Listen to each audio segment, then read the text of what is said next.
Hello and welcome. Today I interview Kate Marsh, who is a contemporary dancer and thought leader on the topic of movement. Kate has performed and taught nationally and internationally and is a researcher at Coventry University. In this interview, we talk about how being able to feel what's going on inside our body, also known as interoception, relates to movement and dance. Kate explains the difference between guiding our movement from the mental or visual idea of what we think it should look like versus guiding our movement from how it feels or the quality of the movement. I'm sure you'll really enjoy what Kate has to say. So my work Mm-hmm. almost like for the last 25 years has been in dance. So my training is in dance, which led me to a career in teaching and performing, which is where the very outward facing thing of I think naively I probably used to think of it as the aesthetic versus the kinesthetic. So very much in that aesthetic space of what you're doing with the body looks like, how it relays information to someone else. Mm-hmm. And less so in teaching dance, that actually obviously then it's still about the aesthetic, I guess. Having left full-time performing, I moved into dance research, and I actually and I think this is where your research is very interesting to me, and I became aware that I was really resisting the word dance because of the associations with the aesthetic, with the outward. Right. Yeah. So actually, and also I think there's something about when people hear the word dance, it has these very prescribed notions of what it is. And I really became aware that particularly in the nature of my practice as a disabled performer and maker, I have a strong emphasis on access. And I used to call it inclusion, and that's problematic for me now. So it's more about understanding the individual body, mm-hmm, rather than the collective body in dance has been really interesting for me in movement. So can you just explain what that means then, the individual body compared to the collective? I think that dance as a form in training and practice has a history and an emphasis on how can I say this, on technique, on moving in unison, learning material from someone else's body, mm-hmm, either choreographically or in technical training. And I became really aware of a lack of fit for different bodies. And when I talk about different bodies, I don't mean some disabled bodies, some not disabled bodies. I'm acknowledging that absolutely all bodies are different experientially, mm-hmm, physically, emotionally, energetically.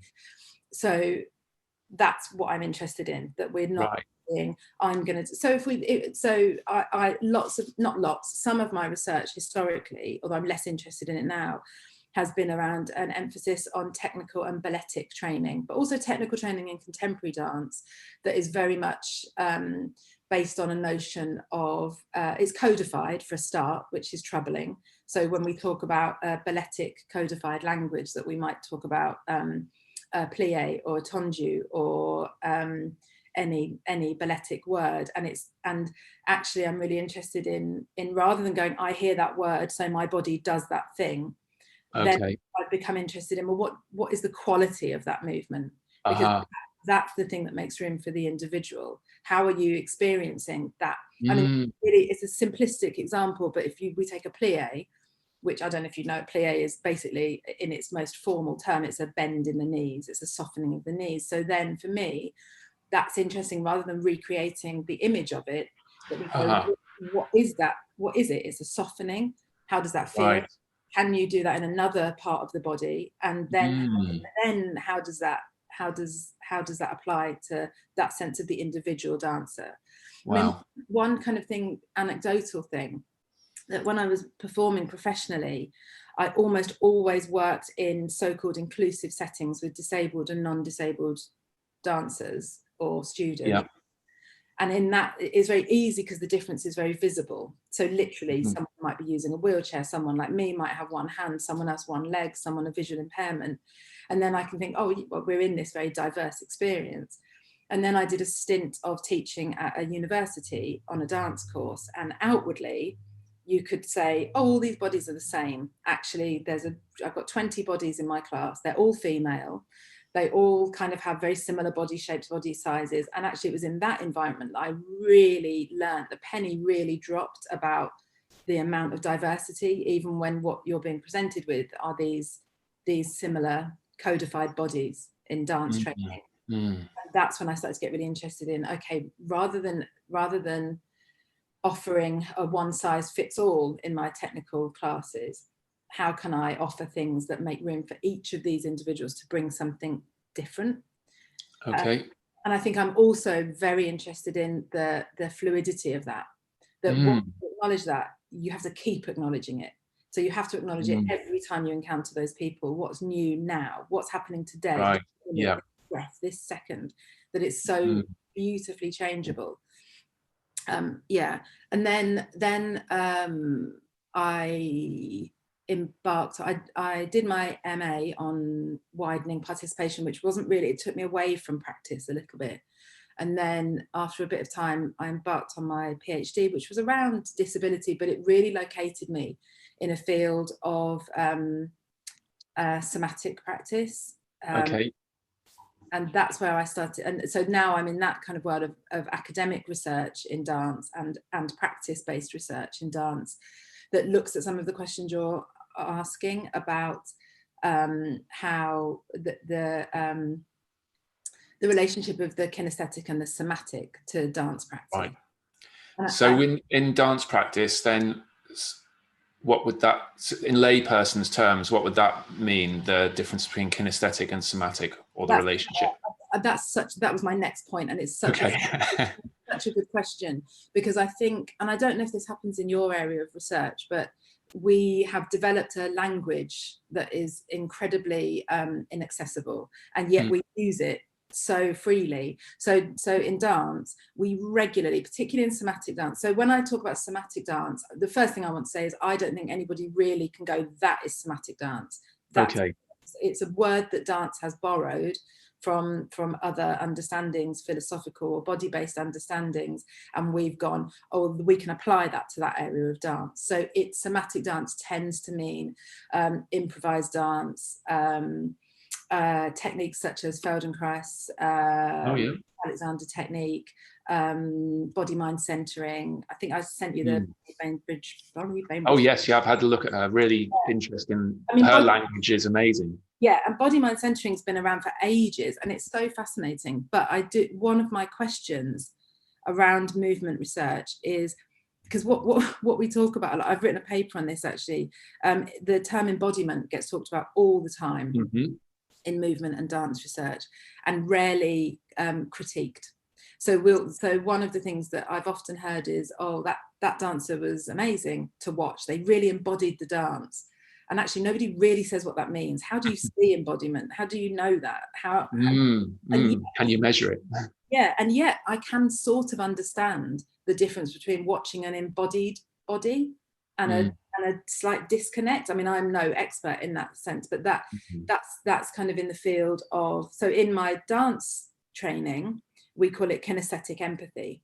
So we, as a viewer, we watch what's happening, we read the body, we feel something. So we're not just watching with this barrier, our bodies are communicating through that process of the doing and the watching. And in yoga, you probably know this already, that it gets called somatic resonance. And they're really similar. It's what happens in the body of the teacher when you're understanding and working with, either through observing or touching the body of the yoga student. So those things. But I think, and I'm drawn to kinesthetic empathy and somatic resonance as terms, but I'm really also drawn to unpacking what we mean by them. Sure. Yeah. So, oh, I'm experiencing somatic resonance. So actually for me, that I'm interested in more, I don't want to say quantitative or scientific, I don't mean that, but actually more questioning about what is that? What's going on? What actually is going on? So if I could just sort of summarize what I think you were saying, there's a difference in how you approach dance or performance. So one is where the dancer is trying to imagine, their starting point might be, how can I make my body look like what I imagine someone else wants it to look like, Yeah. versus how does it feel for me in this moment? You know, what's the quality is how it feels rather than necessarily how it looks externally. Yeah, and I think in that, yes, absolutely. And I think in that it's important to draw the divide that exists in dance, in my perception anyway, that there is most definitely a canon of dance that aims to achieve that is a choreographer, literally this body part goes here, this one goes here, over this many counts, and as I've said, in its most extreme form, that happens in the ballet genre, which literally you can list 6 words that represent different movements and a set number of counts, and then the aim is to get them exactly to technically perform those. Right. Then that's quite opposite to the canon of improvised dance, which is, you know, also incredibly codified. I think it is interesting listening to you because it reminds me of something I think about a lot, which is around authenticity and agency. In dance technique, the final moment of a dance class is corner work. So it tends to be 2 or 3 dancers dancing at the same time at the end of class, literally from one corner to the other, to music or to live or recorded music. And the aim is to heat up the body, warm up, but also learn choreography. And then you do it a few times over, and sometimes it might start with doing leaping or jumping in time to music from the corner, and the others it will be a set choreographic task. And it's really problematic if you have a body that doesn't match the body of the teacher. Right. So we started to think about how can we make that accessible for a range of bodies and experiences. So we set a choreographic task each, and then we put a qualitative word to each of the movements. So literally it'd be 8 movements, and we really tried to stay away from emotive qualitative words, which is a whole other area that I'm really interested in. So we tried to stay away from, I can't give an example of what we tried to stay away from, but we tried to keep them qualitative but functional. So swing, spiral, retract, propel, those kind, and then we would give those to people and they would offer an interpretation. And what happened was really interesting, that you have bodies reacting to, interpreting the same movement at the same space. So they both do spiral, they both do spin, they both do retract, they both do propel, they both do drop, but in very different ways because they're interpreting it differently. So there's something for me about authenticity, that in order to feel and not perform feeling, because I think dancers are very good at that. I think dancers, you know, literally to emote is a choreographic device. Is a what? Sorry? It's a choreographic device to emote or to give. Okay, yeah. So we can perform emotion, but I think there's something about authenticity that if we create work that comes from the individual body through improvisation or through the offering of more open tasks, then I think it's much easier to have a sense of to connect with a sense of embodiment. So then, so I'm sort of hearing from you that it's really important, rather than to try and perform an emotion, then it's trying to kind of access what the person is truly and authentically feeling in that moment. So is then that approach, is that more likely to be possible in a kind of, no, let me say it another way. Is that really, if it was coming to a performance where you had to do the same thing every night of the week for X number of weeks, is that really hard to do in that setting? Because someone may have an off day, or feel, you know, really excited one day when it's supposed to be a quiet piece or whatever. Absolutely. And I think there's something, and I can speak from experience there, because the company that I used to dance for, we would learn a piece, we'd have a choreographer come in, or 2 choreographers, we'd learn our rep.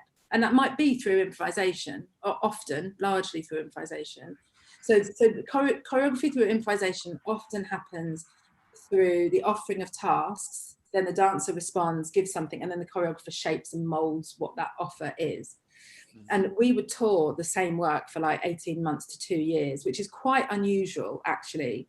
but we would tour and tour and tour. And I can very clearly remember that just absolute fatigue, absolute kind of not connecting how I felt with what needed to happen. And performing that sense of, but actually, because we've been doing it for so long, I got very good at performing what I knew the emotion would look like. That's why I've been very interested in your research and your practice, is that I do think there are physical things and there are body mind tasks that you can do to generate that feeling, to get back to that. If you're in a place of the repetition is becoming a block to embodying the movement, or to kind of finding something in it, there are physical things, like actually as a company breathing together. So we used to do a class together, but actually we then shifted into, we would do 10 minutes of qigong exercise. Okay, yeah. And that would be a way to just come together, which sometimes works and sometimes doesn't. Or self-touch. So I can remember so many times going on stage and like really like rubbing bits of my forearms to wake something up, to kind of bring that liveness, stimulate. But I think you're absolutely right that with repetition in a touring scenario, it is hard to tap in to that. We perform embodiment, I think, sometimes. The other thing I'm thinking is the similarities between what you're talking about and other forms of exercise. So at the gym, sometimes going and doing a set of exercises changes the way you feel better, and that evokes an emotion. Whereas sometimes going through the like the regime of it actually doesn't make you feel better. So I guess you can't predict what's going to happen. I was just going to say one more thing, which I was thinking about with you're talking about different bodies. There was this painting by numbers idea, the idea of a perfect squat at the gym. We used to be, your toes had to be pointing a certain way. You had to have your knees certain, feet certain distance from the hips and so on. But now what they understand is the head of everyone's femur is different, has got different angles. So there's no such thing as a perfect squat. And my sense is that it's important for the person to find some structural integrity and find some enjoyment and find some, how good does the movement feel, rather than worrying, exactly where my knees or my toes are pointing. Yeah, absolutely. And I think the point about structural integrity is so interesting. And your example of the perfect squat, dances, certain forms of contemporary dance are absolutely, that's embedded in them, that sense. I mean, I've encountered teachers who will, literally look at a class and just go, oh, tilted pelvis, and that's a bad thing, or this or that. And it's such nonsense. It's so prolific in dance, that sense of the right body. When I used to arrive at a technique class, I would always know that actually all my bodily output was about trying to look a certain way. Very, very often in particular, in some classes, I mean, some teachers don't do that, but in yoga, it's been really interesting actually, because in the lockdown, I've carried on teaching throughout, kind of online and a little bit in person when I can. And I've really noted there's something in yoga that's very different from dance from prescribed dance, which is every time I arrive on the mat to teach, there's something that I get this joy every time of anything could happen. And actually it doesn't matter. I might not feel great after this practice, but something will shift. Something will shift from this moment to that moment. And we don't know, I don't know what that is, but there's something about forest yoga, particularly in that practice, that for me allows room for those shifts to happen. And I also think there's a permission in forest yoga it doesn't exist in lots of other forms. There's a permission to adapt. And I'd love to know where that comes from. I suspect it comes from Anna Forrest's own journey and her ethos. But there's something that I had a real epiphany halfway through my training, when I'd gone into my yoga practice with a dance mentality of, I've got to do the hardest thing. If everyone's doing a handstand, I have to do a handstand.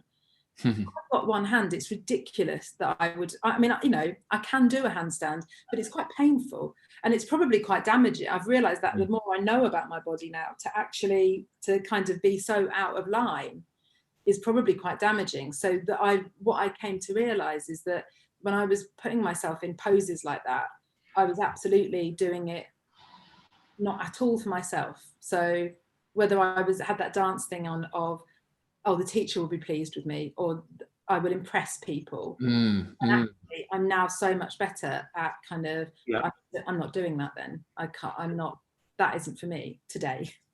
I think, it's real fine line, isn't it? Because, you know, you say it's a dance thing, but also we've learned that at school, haven't we, to impress the teacher or to do, you know, you've got to get your spellings correct or, you know, solve this maths problem correct. There's a certain right or wrong when it comes to this coach or mentor or teacher, and then being, you know, getting it right. So I think it's pervasive in our society to do what's externally expected of us rather than to feel into what feels right.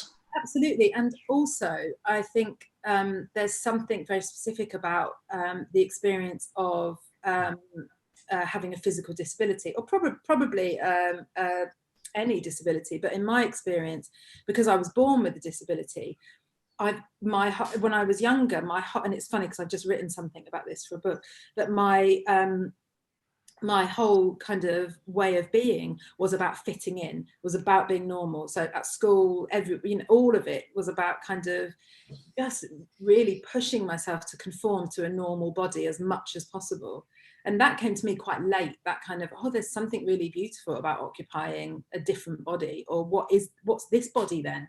Because it's different. What is this body? And now that it's also aging, but what does that mean? And yeah, that's interesting to me. So would you say that you own your body more than people who have that you've discovered how to own your body better than most people? Yeah, I wrote a paper a couple of years ago, and it was deliberately provocative.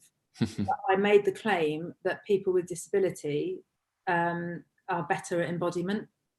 I made that claim because actually I wanted to give disabled dancers something that put them above, so they weren't consistently in this position of trying.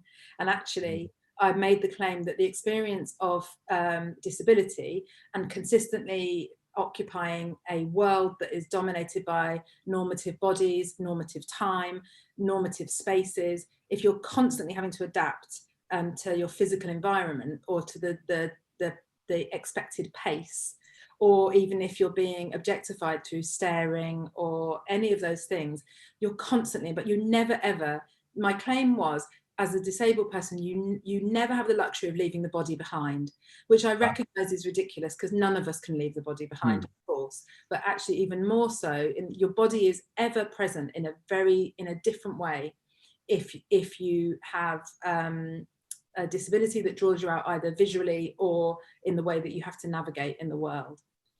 And I found that a really exciting proposition. And I still do find it an exciting proposition because we talk, you must encounter it in your research as well. We kind of do this, it goes back to my thing about saying that a dancer is really good because she is embodying herself. And actually, she's embodying the dance. We often there's something, and I keep hearing it in lockdown, and I agree with it to an extent. There's a thing that dancers, artists, and body workers have a knowledge that will help us when we get back to whatever, when we can touch each other again, when we can be proximate to each other. There is knowledge in people who work with bodies that will be very important. And I understand that, but I also know lots of people who are not dancers or body workers that I could be proximate to and go, I feel that you're in your. So a really funny example, like my dad, who you've met, when he was younger, he was in the paratroop regiment, and I'm absolutely convinced, because when I look at my dad, there's something to me, he's definitely in tune with his body, which sometimes just like, oh, I'm feeling this or I feel that. Okay. I'm so convinced there's something about the experience of being trained to jump out of an aeroplane. Wow, yeah. Even the choreographer Yeah. jumping out of an aeroplane, that this is how you Mm. do it, this is how you fall. And the physical rush, I guess you must get, or that, the stomach going up to your throat probably certainly makes you aware of your bodily sensation. Yeah, I'm sure, and it's the same with Kerry, that actually being a midwife and being proximate to something about, actually that's fascinating. What does somatic resonance or kinesthetic empathy mean for in that kind of environment? It's really interesting. Midwifery, you mean? Yeah. When you're watching someone suffering or someone in pain, but then there's a really interesting, I think I've spoken to you about this, you may know him, I think he's a neurosurgeon called Roger Kneebone. Great name for a surgeon. He's great, actually. He does podcasts, which I'll send to you, but he talks about Gnostic and Pathic touch in surgery and healthcare. Yeah. So, do you know about those? Are they familiar terms? No. So Gnostic touch is I touch you as the doctor, as the surgeon, and it's fascinating in terms of your body work, that I then feel into the body and what I know about anatomy to diagnose. So I am giving so Gnostic touch is this is what's happening, because I can feel in that bone or that muscle or the heat of the body or any of those things, that's what's happening. And then Pathic touch is I touch you as a human touching another human, and then we have this empathetic relationship. Right. Yeah. So there's not a separation from the doctor as healer and the subject as patient, that just it's a human thing about. And I don't even. Wow. I'm not talking about natural therapies. He's not proposing that. He's not saying, oh, I've got an inner feeling, but he's saying you can't ignore that. You can't ignore it. Okay. Can't ignore what you bring to that moment of touch and connection that is so fed by everything that's happened to you in your life, but also what's happened to you in the moment before. That when you encounter that body, you are going, oh, I feel bone and muscle, and I feel this, and I can diagnose, but I can also connect with you as a human in that way. I'd love to hear more about that. Yeah. I think there are strong links with the interoception research, or I've read about choir singers. So this isn't an example of touch now. This is another type of resonance. So if you kind of get people to sing or chant together, then measure their heart rate and their breathing, then they start to synchronize after a certain amount of time. So it's not just because they're necessarily doing it at the same pace. There seems to be some other resonance phenomena. The other thing that I'm just thinking from what you've said, so the about this shifts that can take place. So I guess, most people will have experienced a time when they've even at a party or at home, when a favorite piece of music has come on, and that's encouraged them to get up and dance, hasn't it? And that you could say that's an embodiment, because they've been driven something, they felt something that's encouraged them to move. But then that's happened kind of passively, rather than they've actively decided to tune in. That's absolutely, but that's such a good example, because they're the bits that really fascinate me, that as we operate in society in this that where the body gets a bit forgotten. Someone said something the other day about the dominant perception that the body is just a vehicle for the brain, which I know is that we know that, everyone, we know that belief. But actually what I love is when the things that exist in our language that are so much about the body, but that we've forgotten. Funny you should use that example, because Jay and I were talking about that a couple of weeks ago, because he has a very strong, he's a very strong relationship with music and different genres of music. And we were listening to something, and we were trying to understand or talk about where he's feeling that, because he can go, that I can, something's happening. And then I suppose what's interesting is that what happens when we shut that down, because I think that can probably I'm sure that can happen when we shut down that thing that allows us to just go, I'm feeling that, I feel that kind of. I did a project about 4 years ago, an interesting one, but it's not hugely relevant to this, but it was around ownership of choreography and choreographic movement. So it was a research team of lawyers and dancers and legal and dance academics. And one of the most, I mean, the research was fascinating, but one of the most interesting things was how, when we would all come to a meeting and sit together, that you would see how the dancers sat at the meeting table, how they reached for food, how they drank their tea, and how the lawyers sat. And there's something about, and I can remember talking to another, because I did my PhD over that project, it was attached to that, and the opposite PhD, who was a law PhD, I was just saying, oh, you know, well, when you're writing stuff, it's just all that I'm all there and I'm moving and I get and my sense of when I'm writing words, it's not just my fingers and my brain. And she was like, that means nothing to me. When I absolutely, her relationship was entirely different, that she just is like brain, fingers, type, and then this is kind of irrelevant. Not involved. Yeah. So, wow, that's, that brings up a lot of questions, doesn't it? Whether or how important our feelings are in our work, I guess. So for that person's work, is it guided by their feelings? Whereas what I'm hearing from you, that the bodily sensations are part of what you're writing and part of. I don't know what do you think, though, that people, I hadn't thought about this, but I think that we've because the body, and I don't even know how or where. I mean, there must be stuff, there must be loads of stuff written about socialization and the way the world has changed, that changes our perception of our bodies. But I do think there's been we live in an environment now where I guess people separate that. So my guess would be that for that person, they would go, I am doing this, that's my brain. And then at 5 o'clock, I stop doing that. And then I go and do a ballroom class, or I go swimming, or I go to the gym. And then that's my body time. Rather than how the two are inherently and fundamentally linked. Yeah, from what I see, in therapy, in the way that hands-on therapy, in the way that people describe their exercise time versus their desk time. Yeah, I'd say there's a big difference. Do you have any kind of thoughts or visions for the future for your work, and how embodiment or feeling, the feeling aspects can be used for people for the benefit? It sounds like you're doing that a lot already, and with the accessibility, it's all part of your work. But where do you hope it goes? I've always felt very lucky to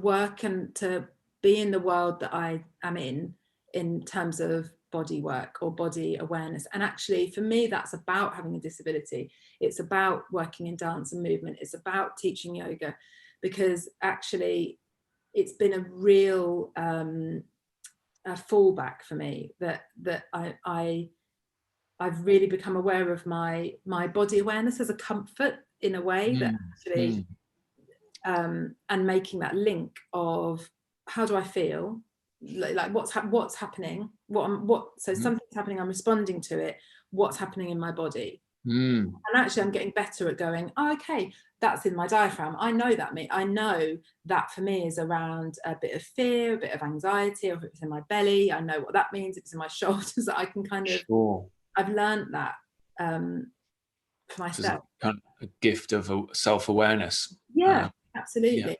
Yeah. And sometimes like I mean, this is a bit of a cliche, and I think we all do this, but we don't recognize it, that there's something about, if I come back to the body, then I can steady myself. So particularly at the moment when my head's gone, will my job be all right? Will my kids be all right? What's happening? And blah, blah, blah, all those things. There's something, if I come back to the body, there's an anchoring. But I have to work at it. I can't just kind of just go, oh, I'm anchored. I have to kind of, I definitely, it's a practice. It's exactly that. I have to breathe, I have to move in a certain way, I have to sit in a certain way, and just go, right, what is happening, and then I can anchor myself. And I think that in terms of what I want to do or carry on doing with my practice, I guess I want to, I'm more and more drawn to this. I hope you understand, I'm doing a bit of a shorthand here, but I'm very drawn to untrained bodies. Untrained. Yeah, and So yeah, working with untrained bodies. Yeah, because I think there's a beauty in a body that hasn't been through the rigmarole of, whether it's through sport or dance or any body practice, that hasn't gone, this is what you're supposed to do. There's a real beauty for me in the body that just goes, I'm going to see what it can do. An openness of it's not even, I mean, nobody is neutral, so I know that, or I believe that, but yeah, there's something about the potential. I don't know, there's something that I suppose as I've got older, I know what I want to watch and be involved in dance. I have no desire really to go and observe highly technical choreographed dance particularly, but what I do love is intergenerational work, of people who don't necessarily, who just want to move, or there's something beautiful about that. There's something really authentic in that. So it's helping people discover movement and discover what their body can do. Bodies move me. I'm consistently moved by bodies. I think most body workers are. It's about the potentiality of meeting other bodies, that anything can happen. I mean, I know one of the really dominant narratives at the moment is, oh, when this is over, we're just going to have a massive, we're going to be all over each other. I'm not sure about that. I think that there'll be a lot of anxiety and a lot of fear about getting back to touch.